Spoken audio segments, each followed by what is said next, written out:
Good morning. Yes, welcome to the second plenary session of this UICC Congress, the World Cancer Congress. It's been a fantastic Congress so far, don't you agree? If you were here yesterday, you saw all the fantastic sessions. Let's give a hand to the organizers, please. So today, we have a very exciting session for you. Cancer Care 2.0, artificial intelligence. And obviously, it used to be that we used to talk about artificial intelligence as if it was in the future. But today, we actually have real stories and real solutions on how AI is impacting our lives. And today, we have a fantastic lineup of speakers who are going to give presentations. But before we actually move to those speakers, we would like to engage the audience and ask you, yourself, how are you using AI today? So one of the questions that you have a chance to respond is, how does artificial intelligence impact your life today? How do you use that? So we're going to give you a chance to actually answer that question. You can scan the QR code,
All right.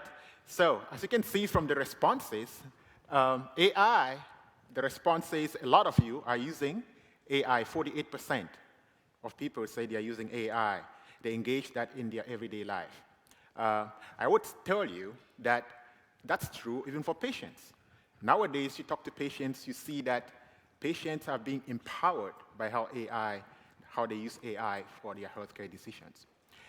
We would like to ask you another question.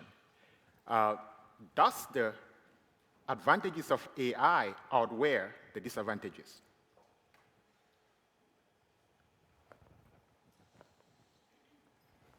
And as you answer that question, I want to highlight that this afternoon we're going to have a debate, a big debate about this. So you'll be welcome to attend that at 2 o'clock.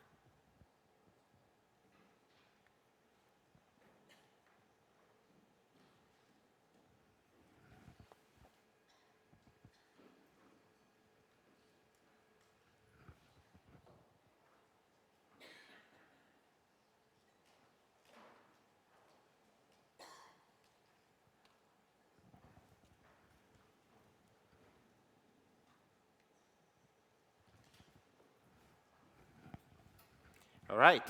So from this snap poll, we kind of see that 90% of people agree that AI has many advantages. They outweigh the disadvantages. And this is really exciting time for everybody. And I think that this afternoon provides another opportunity where we can have this big debate to think about what are some of the advantages and what are the disadvantages of AI today. But I'm going to transition now and actually invite the speakers of today to come to the stage and talk about real solutions about how AI is being engaged. And our first speaker is going to be Olivier Michelin, who he's the chair of the Department of Radiation Oncology of the University of Geneva Hospitals. Olivier? Let's welcome him, please.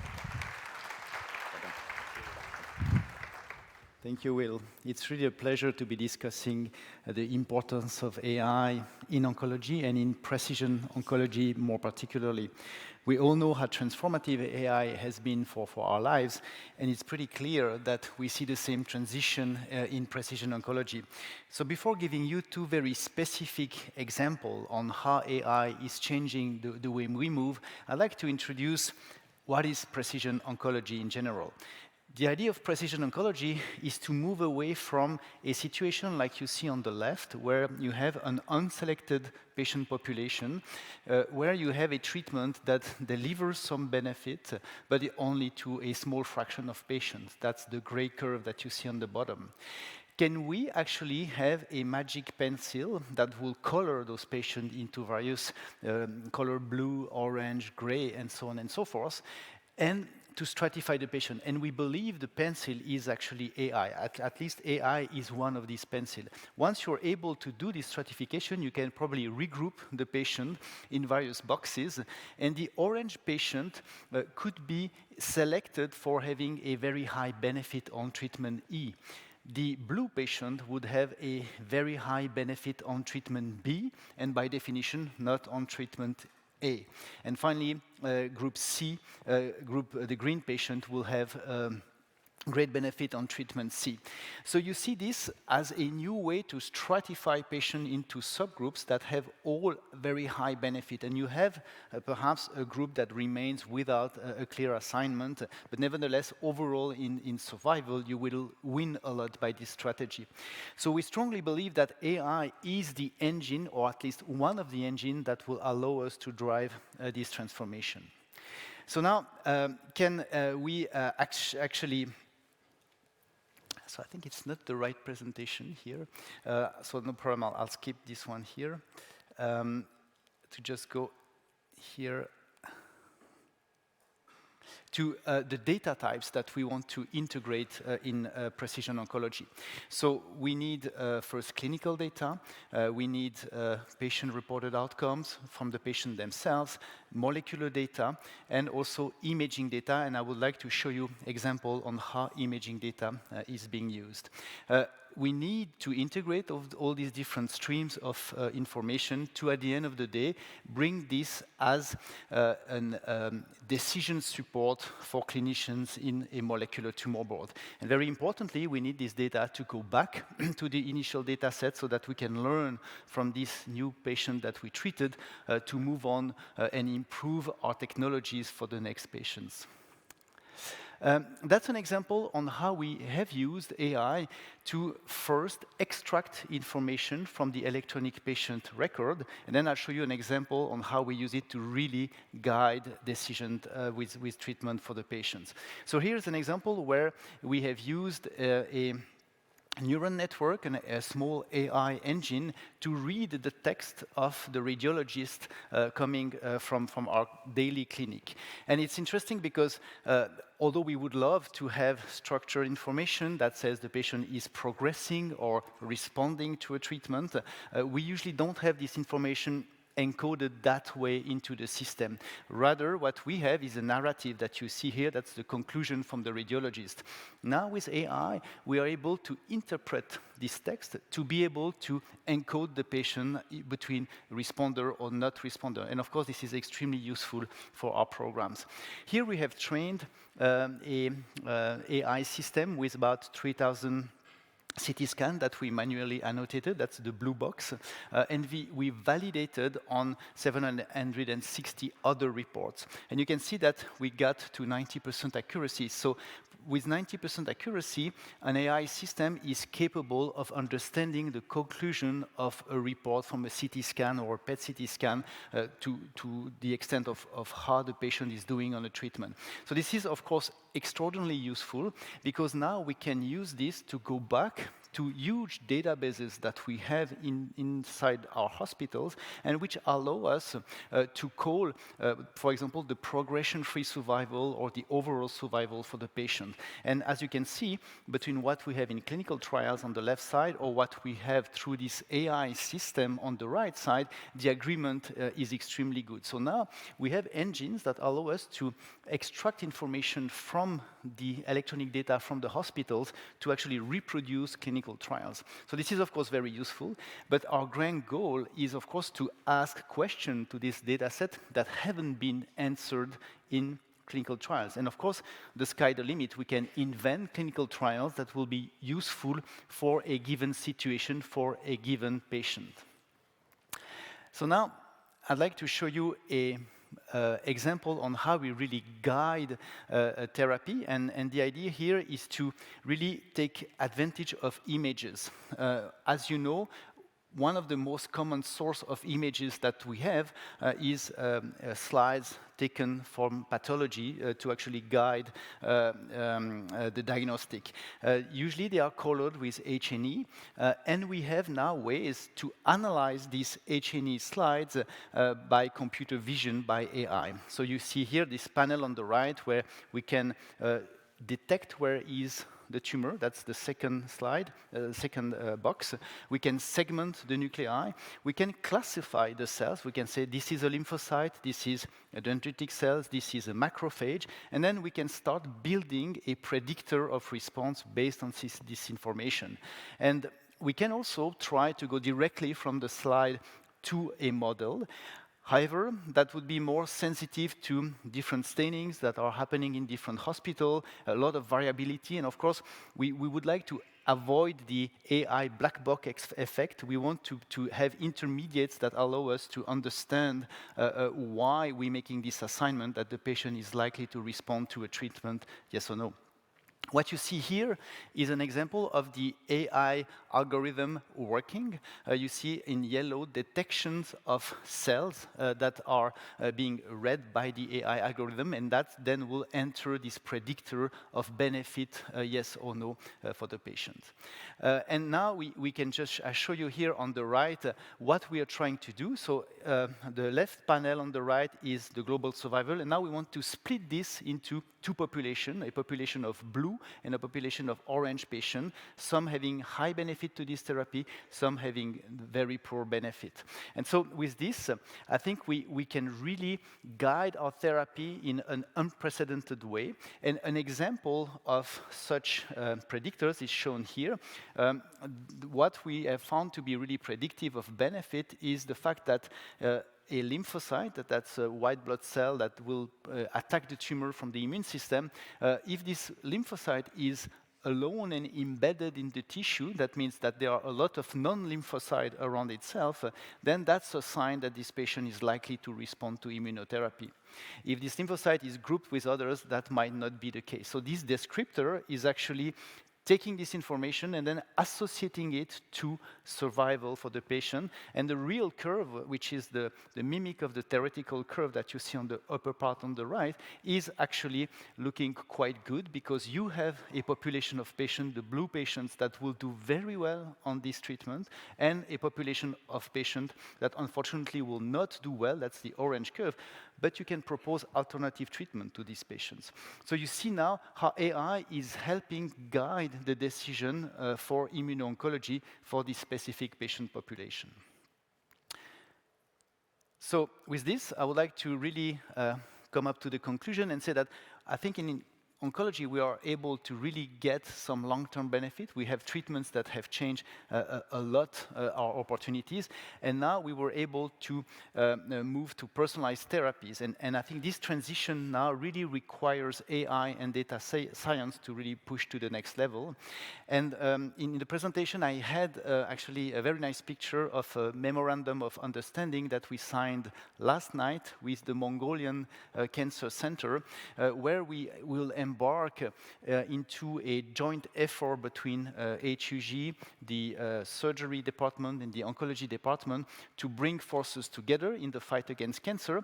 But AI will be an integral part of this collaboration. And we hope that algorithms that are developed at HUG could go to the Mongolian Cancer Center and vice versa. So clearly, I think that's also an advantage of AI, is that in some instance it can be shared and deployed throughout the whole world with some level of confidence if the algorithms are really designed to be robust enough. So with this, I'll thank you for your attention.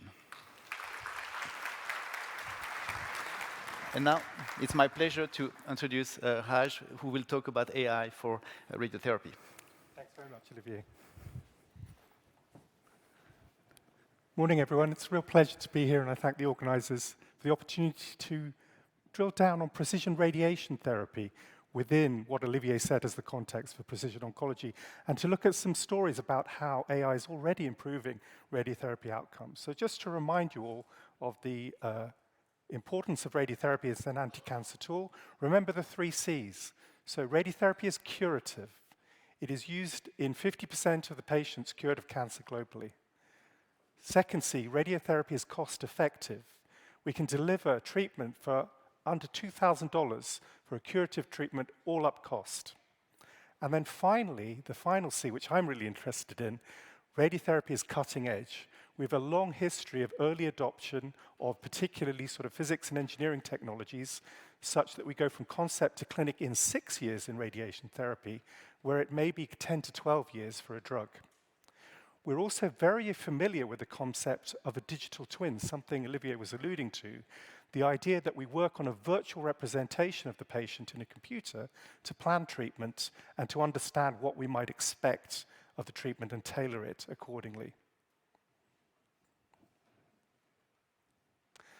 So what is AI doing in radiation oncology? Well, it's doing 3 things. The first thing is it's making us go faster. It's accelerating all elements of the workflow, and I'll share a story on this in just a few minutes' time. It's also helping us to improve the precision of radiation therapy, specifically the spatial precision, how tightly we can actually target a tumor and maintain the dose and control the tumor and minimize the side effects in the long term for patients once we actually deliver the treatment. The final thing that AI is doing is it's democratizing knowledge in radiation therapy so that we can bring together insights from other clinicians and from other patients that have been treated in a way that really informs a better radiotherapy so that you understand what is the best that I can do for this particular patient in front of me. And I think that's really, really important for the future. So the first story I'm going to share is one of my own making in Cambridge. It's a project called Osiris, and it started in 2018.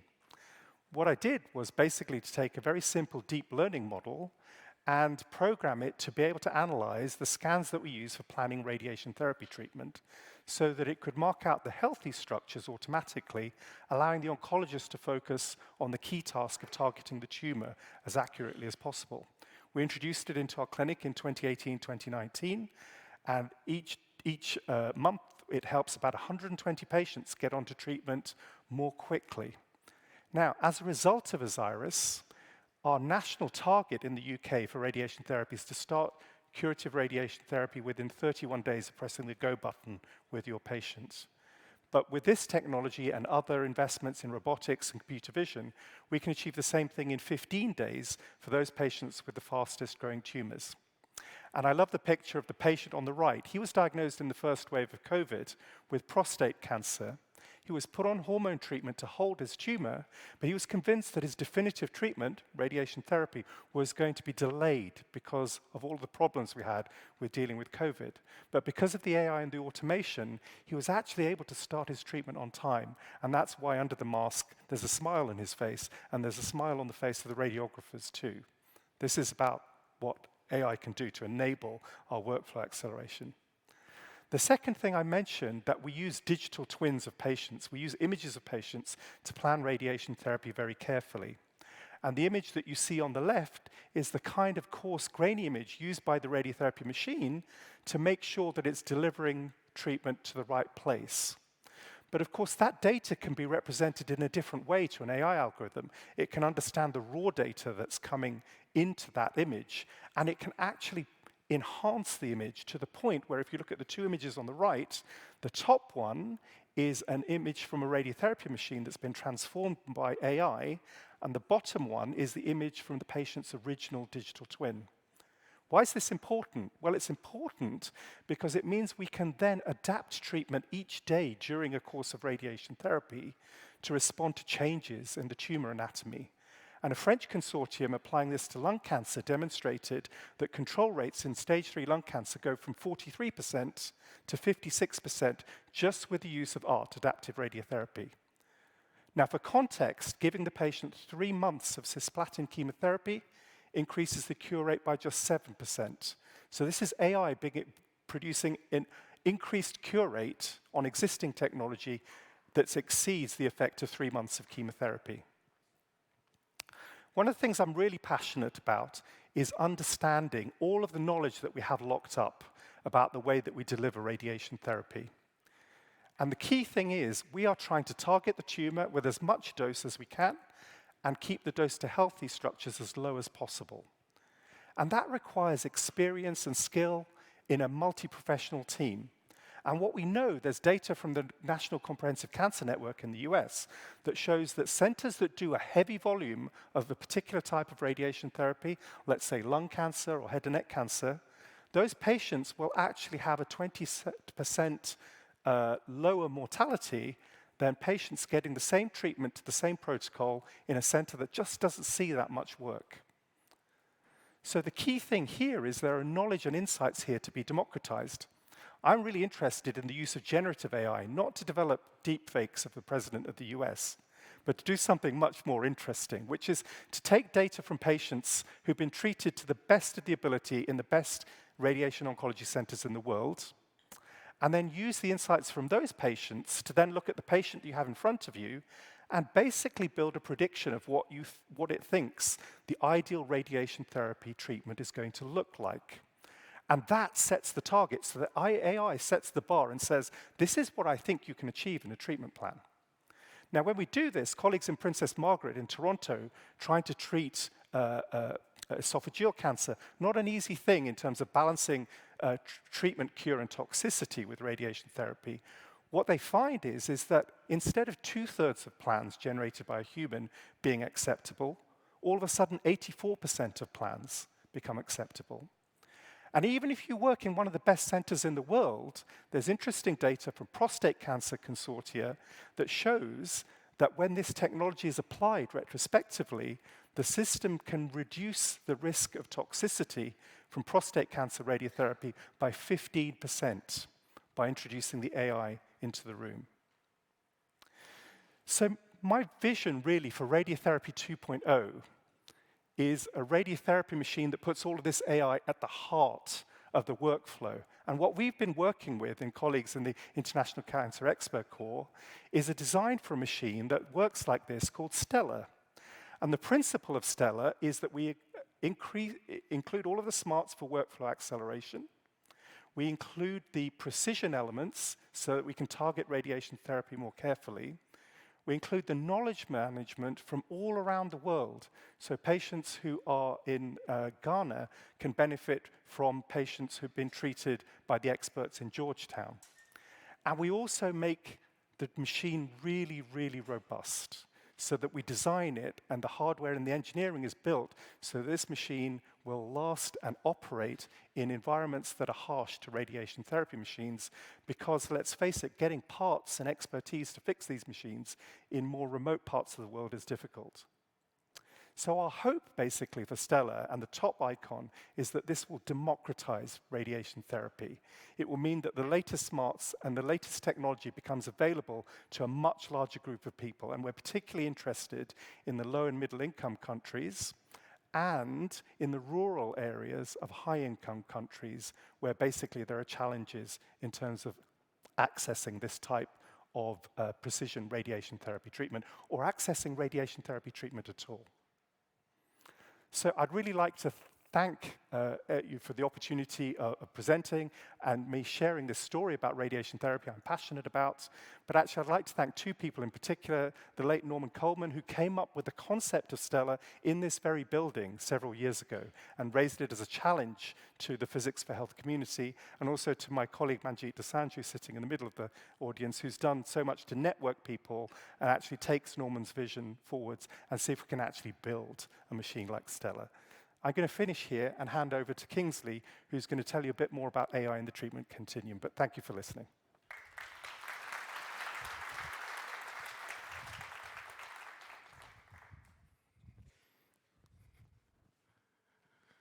Wow, that was great. We've had like two excellent speakers, and they've set a very high bar.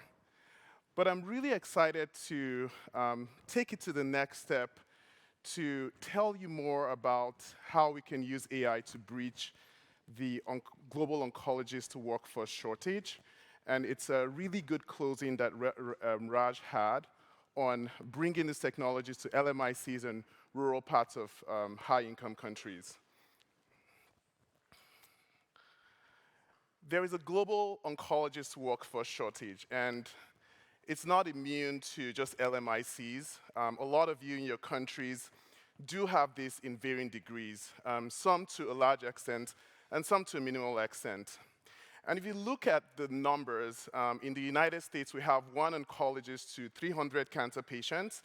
In Africa, we have 1 to 3,000. And in Latin America, it's 1 to 1,000. Now, think about this for a second. This is not just oncologists, but also other healthcare workers, like nurses and psychotherapists. It's all short. And patients go through a lot to get continuous care and have access to care. And doctors are really overburdened. And so how can we create more efficiency in the system and really bring precision oncology to everyone, everywhere? When you think about the patient's journey, the patient has to deal with a lot, from the patient's diagnosis to treatment planning, to billing and insurance, logistics, transport to the hospital. And all these processes can really be streamlined by AI and really make it very precision and very personalized for the patient, so that we can have better patient experience, better patient outcomes, and efficiency in delivering treatments. And my vision and what I really see is a symbiosis between data, AI, and humans, or clinicians in this case, where all three work together, like my two previous presenters have elucidated, to really make sure that we can get the best treatments for patients and the best treatment outcomes, and make cancer care more efficient and more personalized.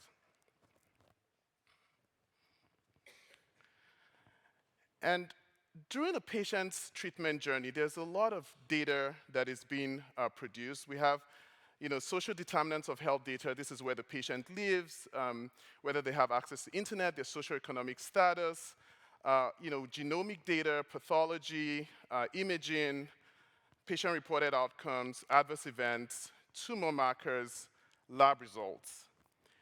And we now have an opportunity whereby we can really crunch this data to deliver the most precise care for patients, so that patients have a better experience and better outcomes. And real-time data, obviously you have wristwatches that also produces activity levels, sleep levels, and we can truly reach precision oncology if we can analyze this data in a way that we have previously not had that ability to do. And I'm excited to tell you about what we do at Huron AI, which is a medtech startup company in Seattle that is building culturally appropriate artificial intelligence solutions to deliver care in a way that we haven't really seen before, especially in underrepresented populations, in places like rural United States, Africa, Latin America, and to bring the sort of equity we haven't seen in cancer care. I have a demo here, but I'm not sure how I'm gonna. Okay, it's connected to another video, but I wish I could play it, but hopefully next time. All right, so at Huron AI, we're working every day to accelerate global access to precision care, cancer care, to everyone everywhere. And we truly want to make cancer care a tangible reality in our time. We don't want AI technologies to exacerbate the already existing disparities that we see, but we want to mitigate these disparities and really create health equity in cancer care.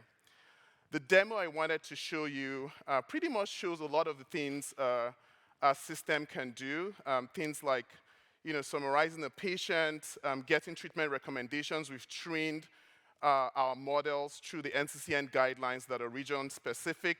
We've also fine-tuned using culture and language. Patients can report their side effects through their mobile phones. They don't need to have internet. We have USSD technologies that patients, even in rural areas, can use. And doctors have a true analytic system where they can monitor their patients remotely. They can deliver treatments remotely as well. And patients can be alerted if they need to come to the hospital or if they have an emergency. It's all automated. We really want to automate the end-to-end of the treatment continuum and truly create a symbiosis of a clinician, AI, and big data. And in achieving health equity, we want to lower the cost of care. We want to reduce financial toxicity. We want to improve access to care and really comply with the data and privacy laws and regulations in the regions that we serve. And we can't do this without multi-sectoral collaboration. We're proud to be working with AWS. We're using a lot of their cloud infrastructure, AI engineers, and IBM, who are helping our engineers and working collaboratively with the engineers to engineer our platform to really be culturally sensitive and contextually appropriate. And we're collaborating with several oncologists from around the world, from Dana-Farber Cancer Institute to Kenyatta National Hospital, UCSF Brain Tumor Center, University of Washington Department of Global Health, and even private sectors, entities like Health Invest, who I believe the CEO is here, and governments. We just recently signed an agreement with the National Cancer Institute in Kenya. The CEO is here, where we'll be launching our product in 2 cancer centers and subsequently in at least 10 regional cancer centers in Kenya. We're also collaborating with relevant associations, professional associations like EODIC, and I'm really proud that Miriam Mutebi, who is a close ally, is really helping us to unveil this technology in a place like Kenya. And we are also contributing to and having input in policy. At Huron AI, we are part of the working group for cancer tech, the US President's Cancer Panel on Cancer Technologies. The picture on the right is the Memorandum of Understanding and the contractual agreement that we signed with the Kenyan government. And the picture below is the head of AI policy at AWS and the VP of AI at AWS, where we shared our vision to the UN General Assembly, to about 70 foreign ministers, to share our vision on what AI can do in healthcare and to the world. So where are we? We started in Rwanda, where we piloted. We really learned a lot in Rwanda. And we've engineered our product to right now at our version 3. We're working with Instituto do Câncer do Sierra in Brazil. We're in Kenya, as I earlier mentioned, and we are now working with Health Invest, who builds and equips cancer centers on behalf of the Nigerian Sovereign Investment Authority. And we're having our technology deployed in these centers. And we're working with University of California, San Francisco, Brain Tumor Center. And this is Dr. Diane Ndoli, who is one of the only two female oncologists in Rwanda. Rwanda is a country of 13 million people with less than 15 oncologists. And this is what she had to say. We want to see doctors to be, concentrate on their patients and deliver the best care, not to be inundated by off-duty calls. And if AI can do that, why not? And to see that our pilot made her work more efficient is really satisfying, and this is what we want to scale. This is the Vice President of AI at AWS. And patient stories are always very important, and if patients can have comfort and a better experience because of the use of contextually appropriate and culturally appropriate AI, we'll go for it. And this is the Minister of Health in Kisumu in Kenya, and the immediate past CEO of AWS. And this is not possible without our world-class team who have really been committed to building products and really launching at scale in these places. Some of our engineers are not on this slide, but we're really blessed to have a team that is really committed, who are driven by their personal and lived experiences to create a truly impactful product and company. And to make precision cancer care available to everyone everywhere, we need strong collaborations. We need you. Thank you very much. And I would, thank you.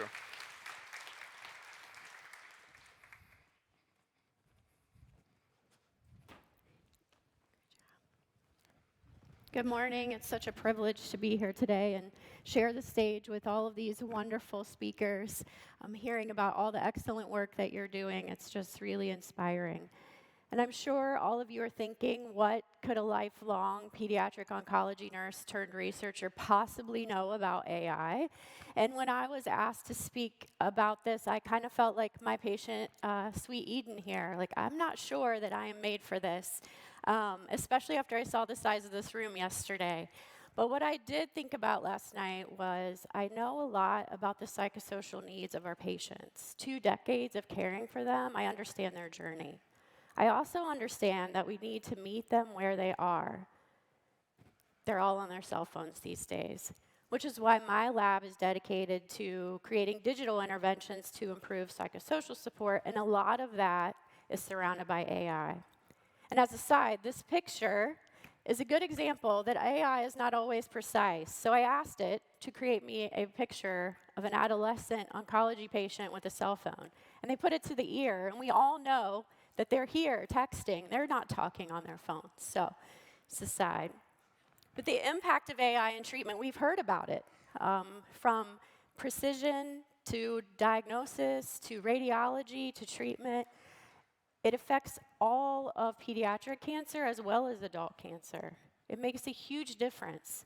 It improves the outcomes, and we have a future ahead of us for better treatment and outcomes. But I'm actually here to talk about beyond the medicine. How can AI also improve psychosocial support for these kids? How can we create, with AI, a holistic journey for them and improve their outcomes? So I'd like to introduce you to Joy. Joy is from a small rural Appalachian county in Ohio in the United States, which also happens to be the neighboring county to where I'm from as a first-generation scholar. Appalachia, Ohio has very limited access to things and is about 70 miles from the cancer center. Joy's mom happened to have a chronic kidney condition and need a kidney transplant, while Joy had aggressive lymphoma and also needed a transplant. Their family needed resources, but what we do, in the US at least, is screen for social needs once a year. We ask the families if they have all they need, and unless they disclose to us what they need, we don't ask again. So these families go through their entire treatment journey. Maybe they need food, maybe they need help with travel, maybe they need housing, but we don't know that unless they disclose openly to us. So now meet Daphne, which is our solution to that. It is a scalable conversational chatbot that uses AI and shares personalized precision resources using the patient or caregiver's zip code in the US, it will use AI to then generate the number of resources they need, whether that's food, travel, housing. We're really trying to bridge the gap to increase use across the available social service needs and meet them in real time where they are for their needs. And so Daphne pops in, asks how they're doing, does the screening for us. If they have needs, then it will direct them to the resources. Some of the criticism we got was, well, what if the resources aren't there? You're talking about rural Appalachian parts of the US. So we did a little experiment on our own looking for resources and actually found there are hundreds of resources available in these areas. Our families just don't know it, and sometimes our social workers don't either. And in addition to screening for social needs, we added a component of stress screening to offer them some toxic stress management in addition. So our big dream for Daphne is that it will go beyond an app but be a platform. And so we will have a provider dashboard, as you see down there on the right, but it will also integrate with the electronic medical record. So providers will know what resources the families need and be able to provide them for them. So our approach in our pilot study that was funded by the World Cancer Research Foundation is to first co-design, which is so important, the app using multi-stakeholders. Then we will test it with our families for usability, scalability, acceptability, and then see cross-sectionally initially if this is usable and sustainable for the families. We've held our stakeholder co-design sessions with social work, psychology, physicians, nurses, community advocates, our partners at Momcology, and most importantly, our parents of our patients and survivors. We've had terrific feedback in developing Daphne, and it has really morphed into more than I could have ever dreamed when we first set out on this. And we had one parent tell us that she appreciates the technology will remove a barrier to a stigma of having to acknowledge you have a lack of resources when you see your child's caregiver regularly. Oh, so this is Daphne. The video will play here, but you can also screen the QR code and interact with it yourself. I am holding currently, if you choose to do this, the biggest stakeholder focus group that I've ever held, so you can interact with Daphne, and please feel free to email me any feedback you have, and we will certainly incorporate that into the work that we are doing. I'm not sure if my video is playing, but if you can see, it looks like they're trying. Daphne goes through a series of questions. It uses conversational design. It asks how they're doing. Based on what they respond, it can screen for stress.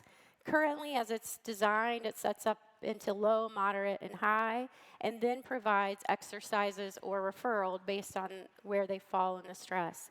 It also gives real-time maps to local resources. You can see there. And it will tell you what documents you need to bring, the hours, the directions.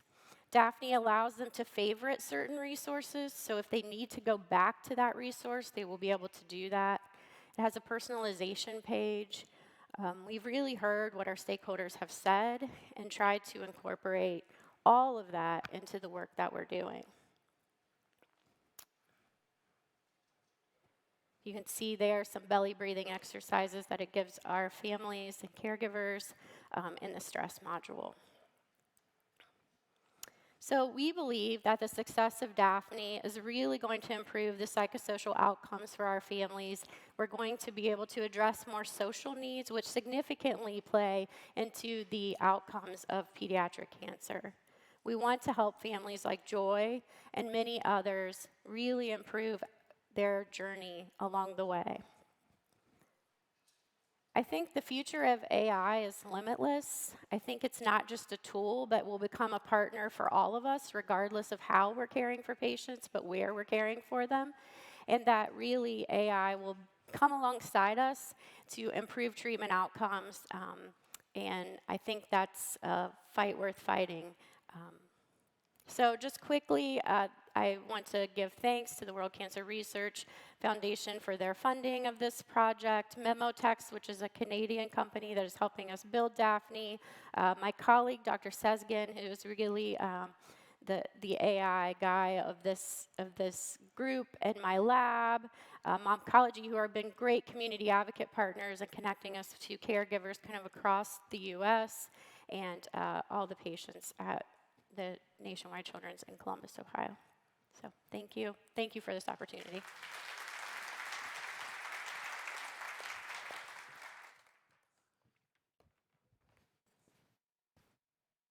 Thank you, Mika. That was wonderful. That was wonderful. I would like to invite our speakers back to the podium, please.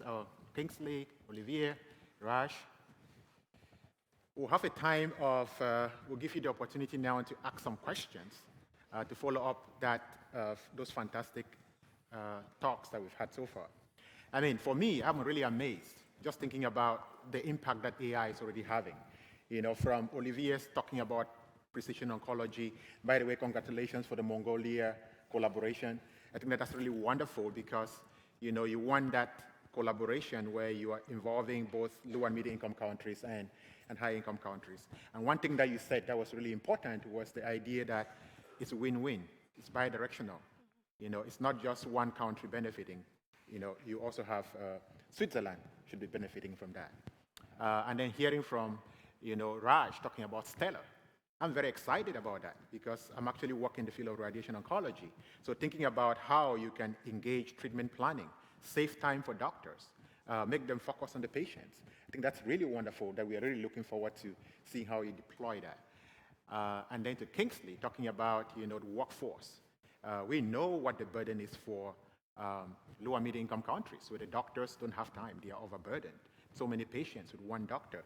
Being able to make that, you know, solution available for them is really something that's really transformed the workforce. And then Mika, that was really wonderful. You know, just hearing about what's happening. You know, sometimes we think it's only in, you know, low resource settings that this may have an impact, but thinking about what's happening in Ohio, where people have to 70 miles away, you know, having that kind of impact is really wonderful. And I think that all of us are excited about the future of AI. So now we're going to give a chance to you to ask questions to our excellent speakers. First of all, let's give them a hand one more time, please.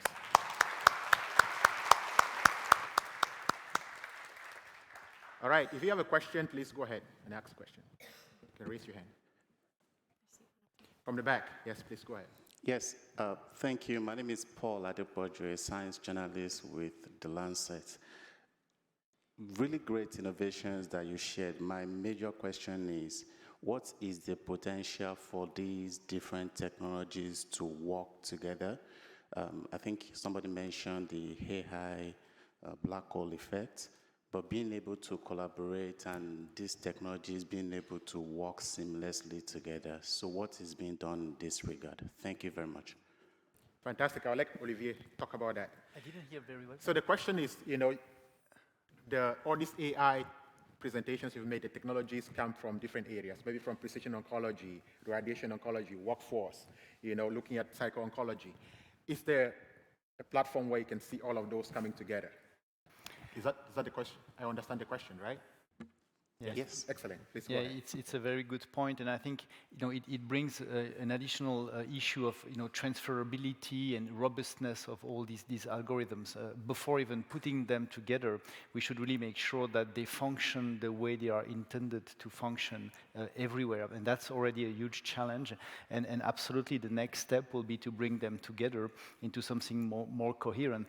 I believe there is still lots of work to get there, because first we really need to consolidate the first layer and make sure, you know, that the algorithm developed here works exactly the same way into another environment. But then the next step will be indeed to have a repository where you could ask complex questions, and maybe having, you know, a very big system that oversees all that, and then will bring your point to the various subsystem to answer a question. But that's really for the future. Yeah. Anybody else wants to comment? Yeah. So, can you hear me? Go ahead, Kingsley. Okay. Yeah, so one of the key things is also interoperability between an electronic medical record and you know, an AI platform. And in some instances, depending on the laws. There might be legal challenges associated with that.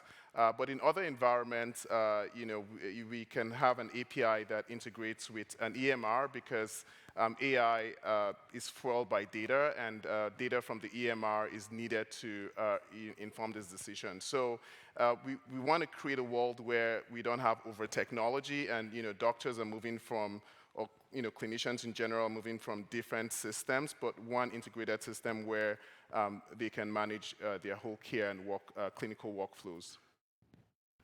Yeah, I would tell you, there was actually a paper that was published in Nature recently. It's called the Comprehensive Cancer Center in the Cloud. So thinking about how you can build a cancer center in the cloud, where you have prevention, AI, diagnostics, care, palliative care. Psycho-oncology, for example, becomes a really big area there.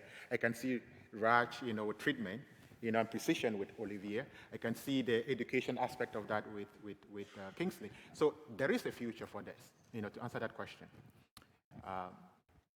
Okay, another question from you. Heard? Yes, go ahead. Yep. Precision oncology, conceptually very, very attractive. Today, as a clinician, I see a lot of clinicians sending every patient for NGS trying to do precision oncology. In sometimes the most hopeless cases, it adds to costs. On a realistic estimate, in your opinion, what percentage of patients benefit with precision oncology today? Yeah, it's a very important and interesting question. Maybe first for the cost. If you imagine that you have a predictive biomarker that allows you to pinpoint to a 20-30% patient population that will benefit from a treatment, and if you can spare the 70% of treatment that will not be useful, it can lead to huge savings. So I think clearly, the cost issue is yet to be determined because it will depend a lot on the precision biomarkers that will come out there. Now, there has been attempts to of course, benchmark the benefit, and the results so far, if you just use NGS, are not so convincing. I mean, you see an impact on PFS, you see small impacts here and there, but the problem is that we know the answer is in the complex biology of the disease. We're not there yet, because NGS is a very poor reflection of the biological complexity. So I think now precision oncology is really transiting to precision immuno-oncology, to a lot of different spatial omics and so on and so forth. And I think until we clearly capture the whole complexity of the tumor, which we don't do with NGS, I think we cannot make a call on how effective this is going to be. We're running a tumor board between Geneva and Lausanne. We have more than 4,000 patients treated, and we have hundreds of patients that have had incredible responses to a totally unpredictable treatment that we got from this precision program. But I agree with you, we need to quote a response rate, a long-term benefit, but I don't think we're there yet because the technology behind the scene is still a moving target. Yeah. Thank you. Yeah, next question, please. Hi, I'm Jia from Malaysia. I have two questions. First is because you need to collect the EMR data when you are processing your apps, how do you persuade the hospital to share their data? Because in a lot of contexts, hospitals are not willing to share their data to the third party because they see each other as a competition. Second question is, there are at least 3 to 4 established AI. It's possible to have like cross-country collaboration, which like I'm Malaysia, maybe we can use your AI but apply in Malaysia context if we manage to get the data from hospital. Yeah, that's my two questions. Yeah, I think that's a very important question. I think the most important thing is to establish a mutual understanding with the center on how a data sharing agreement should be structured. And it depends on what you want to use the data for. So for example, if you want to use the data for training, then a whole de-identification process would need to happen for you to use that data. But if you want to use it and integrate it in their their clinical workflows in like existing electronic medical record, then it has to be like a platform or a layer on that electronic medical record. And in that instance, you don't have those issues of privacy because already like in the workflow. In terms of collaboration, I believe that that's the way to go because if I use Caucasian data to train algorithms in our system, it's not going to be responsive to, say, deploying it in Kenya. And that's why we also have the different NCCN guidelines for different regions, because a drug that is approved, say, in the United States might not be even available in another country. So if you're having a system that has to do like clinical decision making and it tells you use this drug and it's not available, then that AI is not helpful.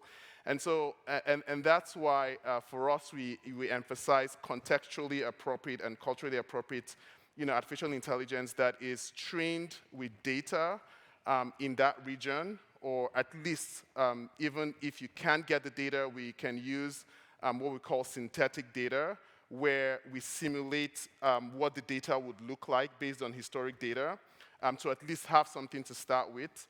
And then secondly, you have to also consider the epidemiology of the cancers in that region, which will be different from other regions. And I like to give this example with Chadwick Boseman when you look at cancer screening.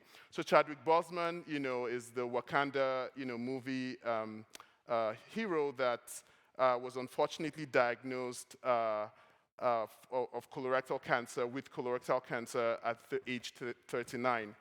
At that time in the United States, the screening guideline for colorectal cancer to do a colonoscopy was at 50, although it has been revised to 45.